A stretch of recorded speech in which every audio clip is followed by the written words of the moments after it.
Ibrahim Traoré a signé un décret exécutif il y a quelques minutes, déclenchant une série de mesures sans précédent qui redéfinissent la la relation du Burkina Faso avec les États-Unis. Un embargo sur les visas, la nationalisation des ressources minières et des mesures contre les actifs étrangers marquent un tournant pour la politique de souveraineté du pays. Mais quelles seront les répercussions de ces actions audacieuses pour l'avenir du Burkina Faso ?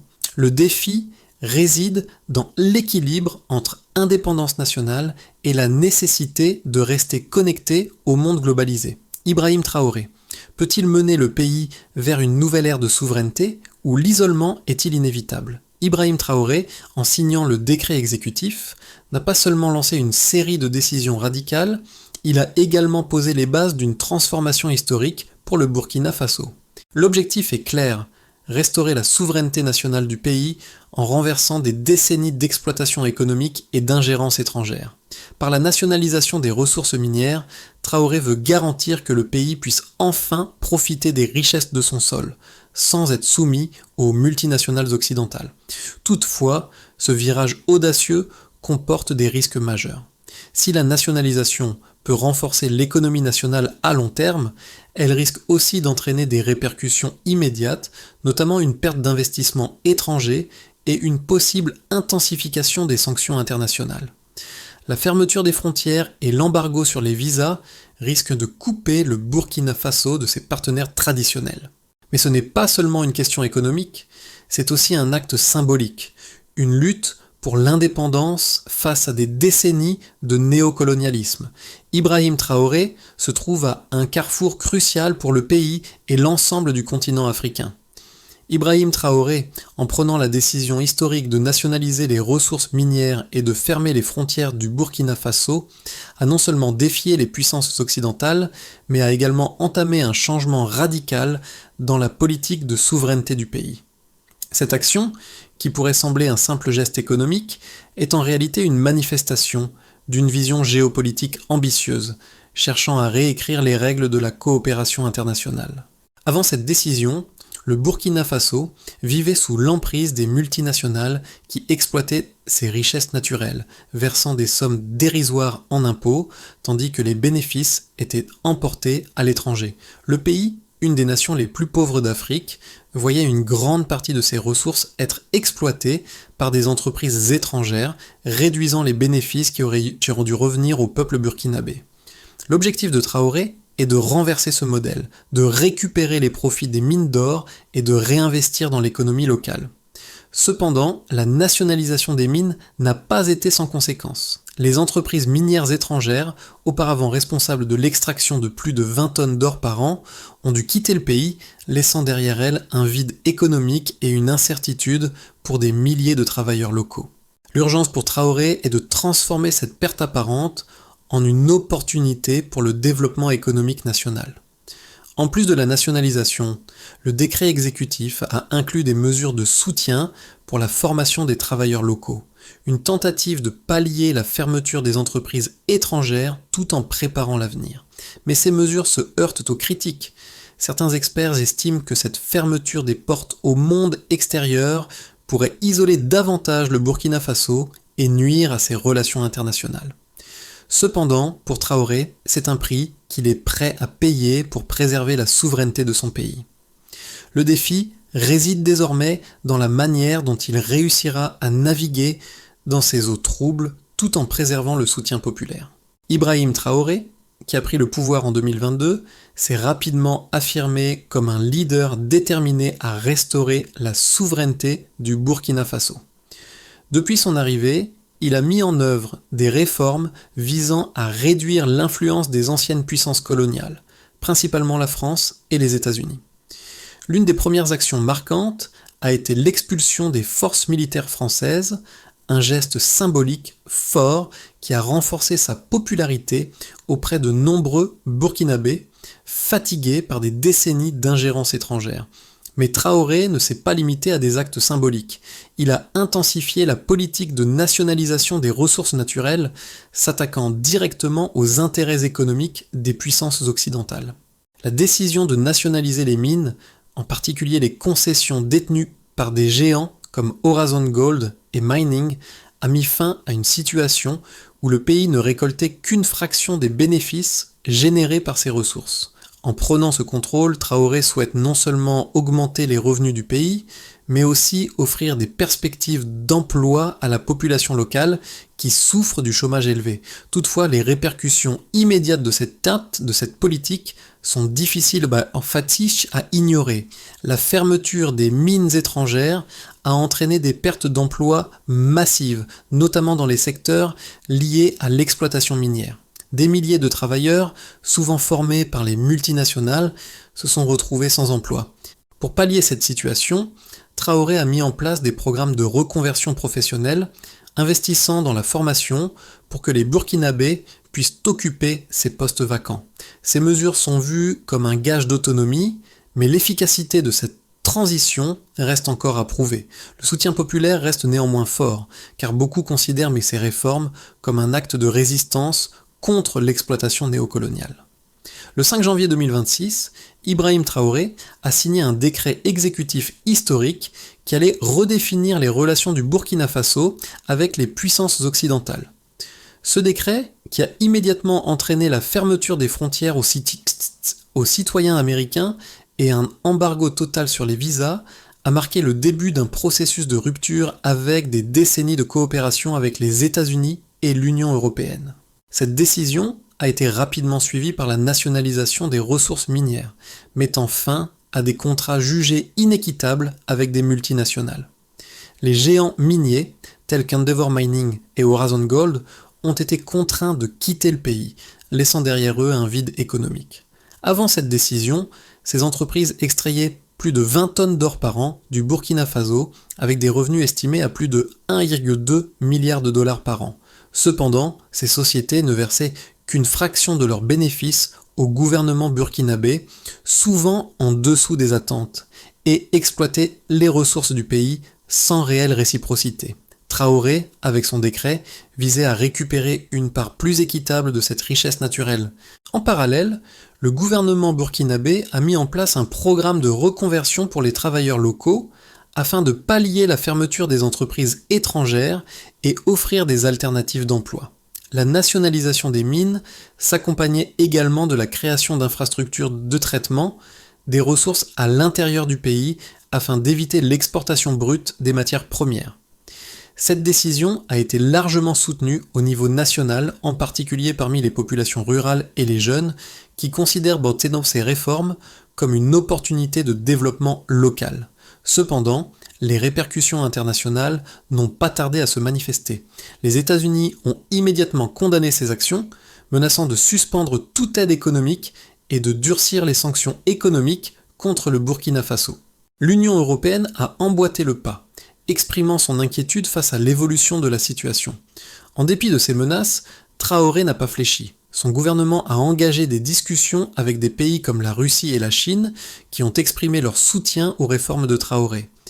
Ces deux pays ont proposé des accords financiers et militaires, renforçant ainsi l'autonomie du Burkina Faso face aux pressions extérieures. Les premiers accords ont permis de sécuriser des prêts à faible taux pour financer des projets d'infrastructure, tout en offrant une aide militaire pour renforcer la défense du pays contre toute menace extérieure. Ce pivot vers l'Est a été vu par certains analystes comme un moyen de contourner les sanctions occidentales et de diversifier les partenariats du Burkina Faso. Les négociations ont commencé à porter leurs fruits, avec des accords stratégiques signés avec la Russie pour l'acquisition de technologies de défense et avec la Chine pour le développement des infrastructures. Cependant, ces partenariats comportent aussi leurs propres défis. La Chine et la Russie ont leurs propres intérêts géopolitiques en Afrique, ce qui pourrait limiter l'indépendance réelle du Burkina Faso. Alors que le pays se dirigeait vers un nouvel avenir, les résultats de ces réformes étaient encore incertains. Le succès à long terme dépendra de la capacité du gouvernement burkinabé à gérer les tensions internes liées aux pertes d'emplois et à maintenir un équilibre entre son autonomie croissante et ses relations internationales. La situation du pays dans les mois à venir s'annonce cruciale. Ibrahim Traoré devra naviguer avec prudence, car son audace pourrait soit mener à une ère de prospérité, soit engendrer des défis plus grands que ceux qu'il tente de résoudre. Les décisions radicales prises par Ibrahim Traoré en janvier 2026 ont eu un impact immédiat sur l'économie du Burkina Faso. Le pays, historiquement dépendant des investissements étrangers, a vu sa situation changer du tout au tout après l'application de l'embargo sur les visas et la nationalisation des ressources minières. Avant la nationalisation, les entreprises étrangères extrayaient chaque année plus de 20 tonnes d'or des sols burkinabés, générant des revenus estimés à environ 1,2 milliard de dollars par an. Cependant, ces sociétés ne versaient au gouvernement que 6,7% de la valeur totale des ressources extraites, soit environ 80 millions de dollars annuels. Avec la nationalisation des mines, le Burkina Faso prévoit désormais de récupérer entre 25 à 30% des revenus générés par ces mêmes mines, ce qui pourrait augmenter les revenus annuels du pays d'environ 250 millions de dollars. Cette hausse potentielle des revenus a un double objectif: renforcer les finances publiques tout en créant de nouvelles opportunités d'investissement dans les infrastructures locales. En parallèle, l'impact immédiat de la fermeture des entreprises étrangères a entraîné des pertes d'emplois massives dans le secteur minier. Avant la nationalisation, plusieurs milliers de Burkinabés travaillaient directement pour ces entreprises dans des conditions souvent précaires. Bien que la fermeture de ces entreprises ait conduit à une perte importante d'emplois, le gouvernement de Traoré a réagi en lançant un programme de reconversion professionnelle. Ce programme vise à former plus de 5000 travailleurs locaux pour occuper les postes laissés vacants par les étrangers. En outre, selon les prévisions, ce programme devrait générer près de 10 000 nouveaux emplois directs dans les 3 prochaines années, notamment dans les secteurs liés à l'exploitation minière et à l'infrastructure. Une autre mesure significative a été la mise en place de programmes de financement pour le secteur agricole et industriel afin de réduire la dépendance du pays à l'égard des importations et de stimuler la production locale. Le gouvernement burkinabé estime que ces initiatives pourraient prendre à contribuer à la création de milliers d'emplois dans les secteurs non miniers et à une augmentation de la production agricole et industrielle à moyen terme.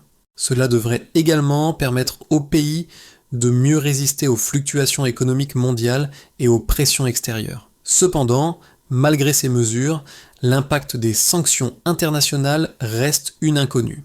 Avant l'adoption de ces réformes, le Burkina Faso recevait environ 6 millions de dollars d'aide internationale chaque année, principalement en provenance des États-Unis et de l'Union européenne.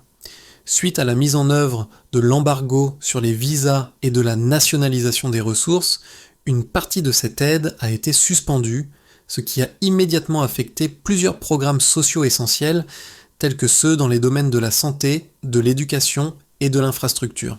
Bien que cette perte d'aide soit un défi à court terme, les négociations avec la Chine et la Russie ont permis d'atténuer quelque peu l'impact, ces deux pays ayant promis des investissements à faible coût pour soutenir les réformes du gouvernement.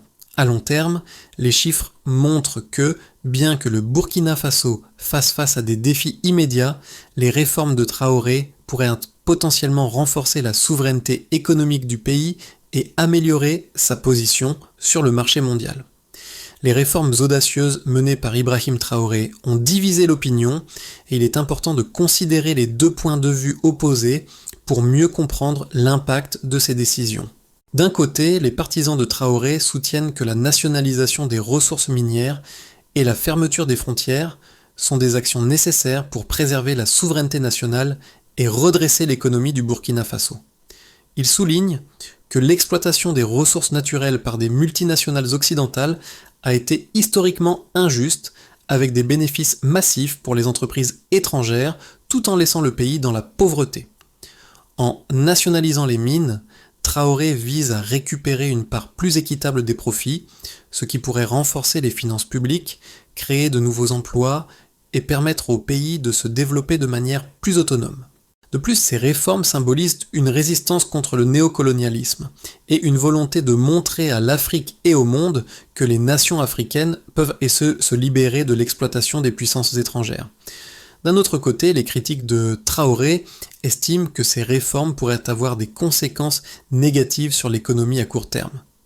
La fermeture des frontières et l'embargo sur les visas ont déjà affecté les relations du Burkina Faso avec ses partenaires internationaux, notamment les États-Unis et l'Union européenne.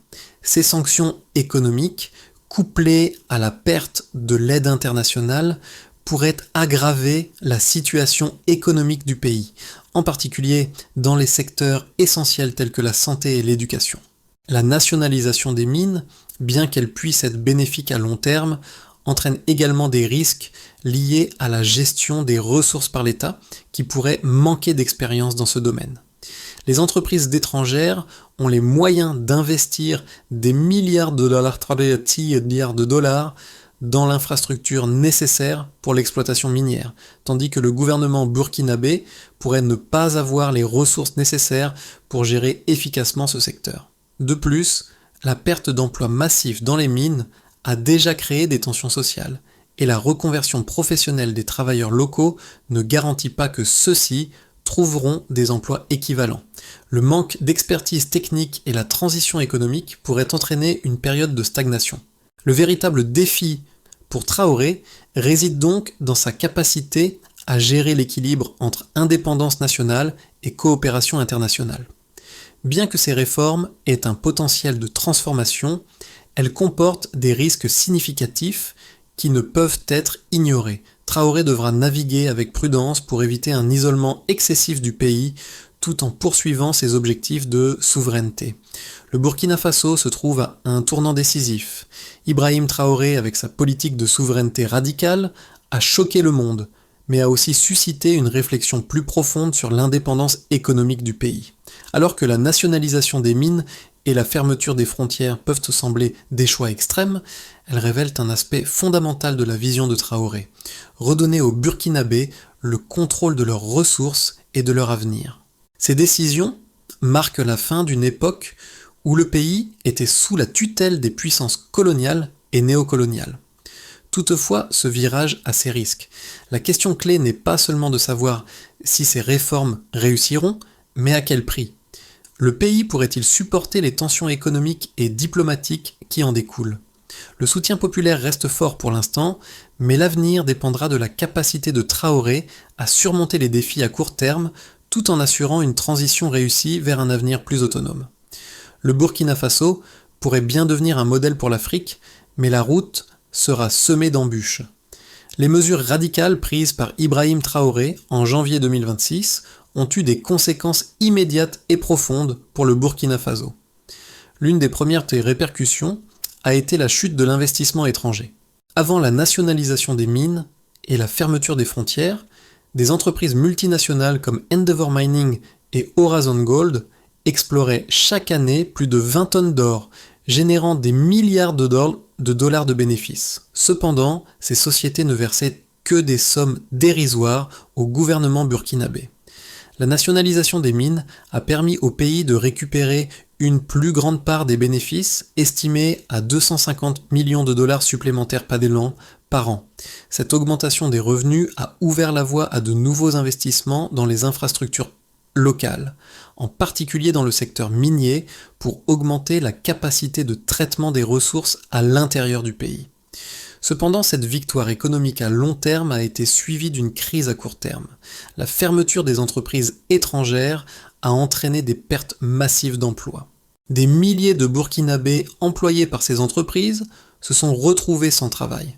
Le gouvernement a réagi en lançant un programme de reconversion professionnelle visant à former des milliers de travailleurs locaux pour occuper ces postes vacants.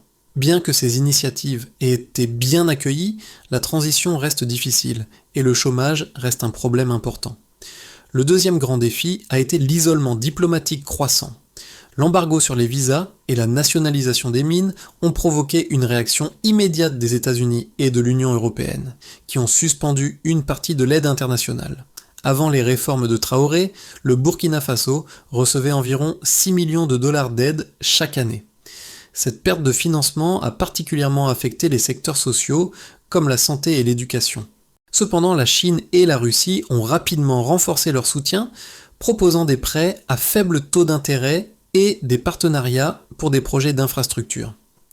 Malgré ces soutiens alternatifs, l'économie burkinabé reste fragile.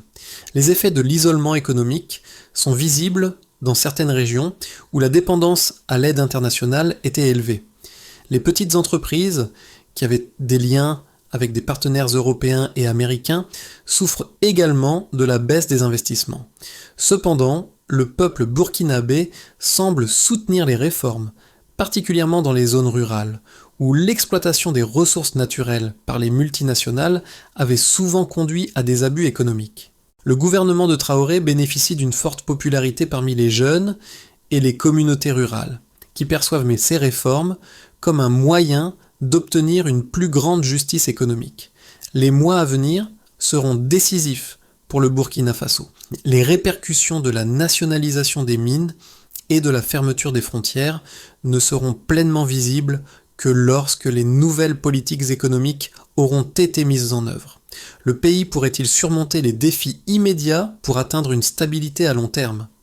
Le soutien populaire sera crucial, mais Traoré devra également veiller à maintenir des relations diplomatiques solides, notamment avec les partenaires émergents comme la Chine et la Russie, tout en gérant les tensions internes.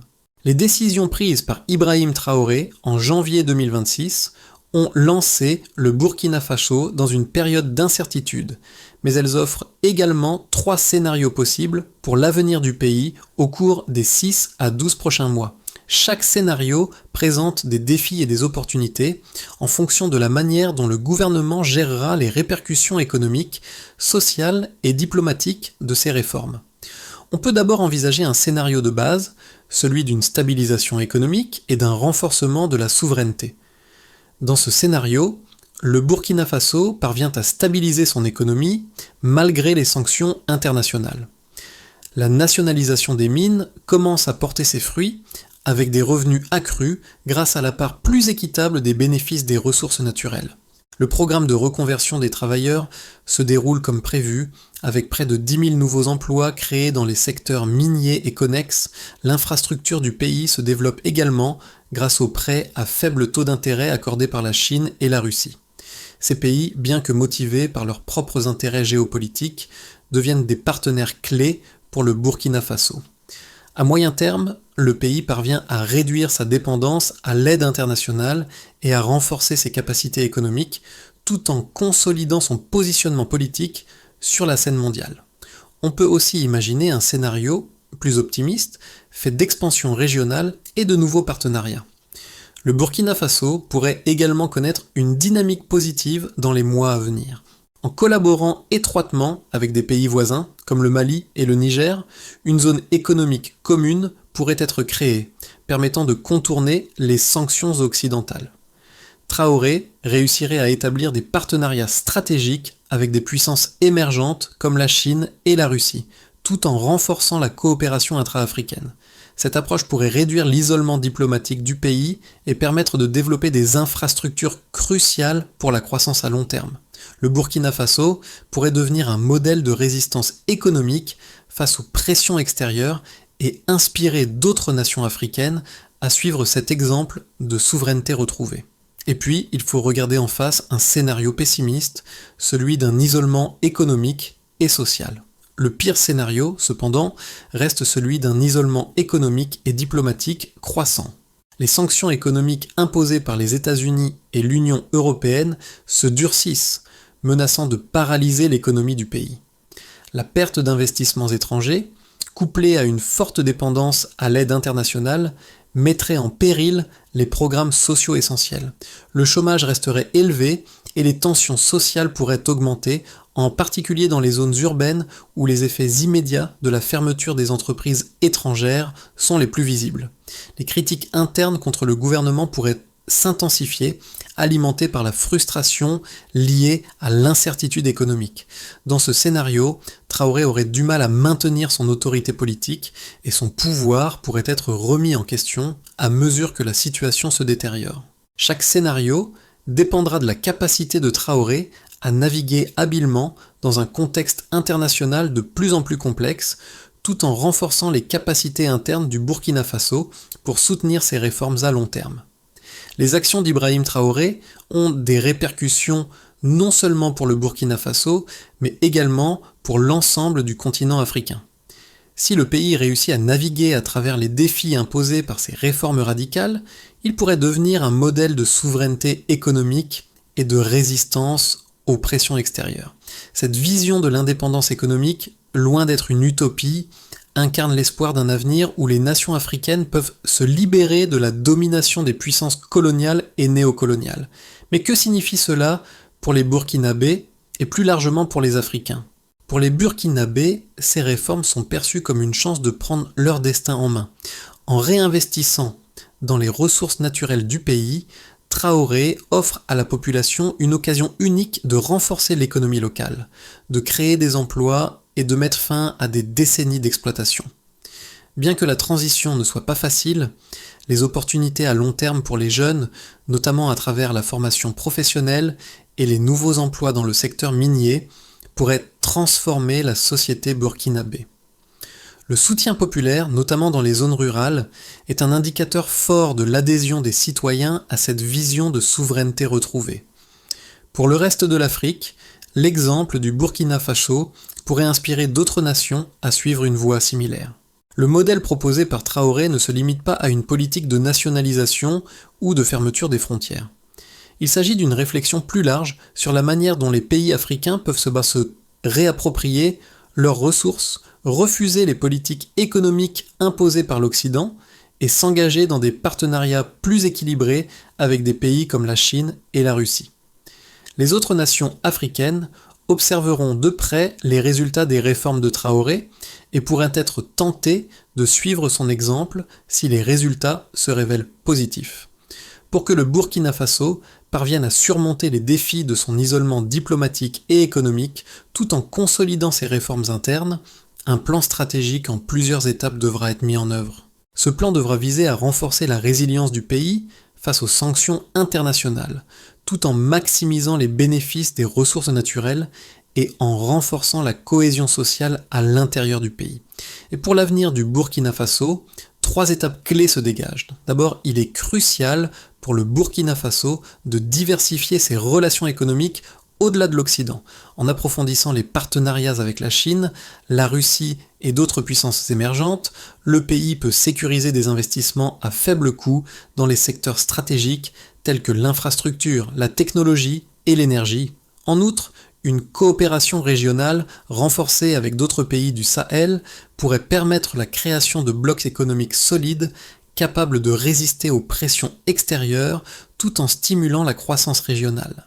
Ensuite, le programme de reconversion professionnelle doit être étendu pour inclure des secteurs autres que le minier, notamment l'agriculture, la technologie et les services. Une attention particulière doit être accordée à la formation des jeunes afin de répondre à la demande croissante de compétences techniques et de gestion dans l'économie nationale. Parallèlement, le gouvernement doit soutenir l'essor des petites entreprises locales, en facilitant l'accès au financement et en réduisant les obstacles bureaucratiques. Enfin, pour que la nationalisation des ressources minières soit un succès à long terme, il est essentiel de renforcer la gouvernance et d'assurer une gestion transparente des ressources naturelles. Le gouvernement burkinabé devra mettre en place des mécanismes de contrôle stricts pour éviter toute corruption et garantir que les revenus générés par l'exploitation minière profitent réellement à la population. Cela inclut l'établissement de programmes de formation pour les gestionnaires locaux et les autorités compétentes, afin de maximiser l'efficacité et l'équité dans la gestion des ressources. Au fur et à mesure que les mois passent, l'impact des réformes de Traoré sur le Burkina Faso devient de plus en plus évident. Loin d'être une simple rupture avec le passé, ces mesures marquent le début d'un nouveau chapitre pour le pays et pour l'ensemble du continent africain. Ibrahim Traoré, en défiant les puissances étrangères et en affirmant la souveraineté du Burkina Faso, incarne l'espoir d'une Afrique indépendante, capable de gérer ses ressources et de déterminer son propre destin. L'histoire du Burkina Faso, autrefois un terrain d'exploitation pour les puissances occidentales, devient maintenant un exemple de résistance et de renaissance. Le soutien populaire à Traoré montre qu'il est possible d'aspirer à un avenir où les ressources naturelles profitent d'abord au peuple. La nationalisation des mines, bien qu'encore en phase de transition, pourrait devenir un modèle pour d'autres nations africaines cherchant à récupérer le contrôle sur leurs richesses. Dans un monde où les pays africains ont trop souvent été réduits à des rôles secondaires dans la politique mondiale, le Burkina Faso, sous la direction de Traoré, aspire à changer les règles du jeu. Cette lutte pour l'indépendance économique et la souveraineté nationale résonne bien au-delà des frontières du Burkina Faso et pourrait bien marquer le début d'une nouvelle ère pour l'Afrique. Le chemin que le Burkina Faso doit encore parcourir est semé d'embûches, mais l'histoire qui se dessine est celle d'une nation résolue à se réapproprier son destin. Ibrahim Traoré, par ses décisions audacieuses, a amorcé un processus de transformation qui pourrait bien inspirer l'Afrique entière. Cependant, ce n'est pas une mission facile, et chaque étape de ce voyage demandera la participation active de chaque Burkinabé, ainsi que le soutien des pays voisins et partenaires internationaux. Aujourd'hui, il appartient à chacun de nous, que ce soit au Burkina Faso ou à travers le continent africain, de réfléchir à notre rôle dans ce changement. Le soutien à des réformes comme celle de Traoré n'est pas seulement une question de politique ou d'économie, mais aussi de vision partagée pour un avenir plus équitable et durable. La véritable liberté commence par l'engagement de chaque individu à participer à cette transformation collective. Si vous croyez en une Afrique unie et indépendante, il est temps d'agir.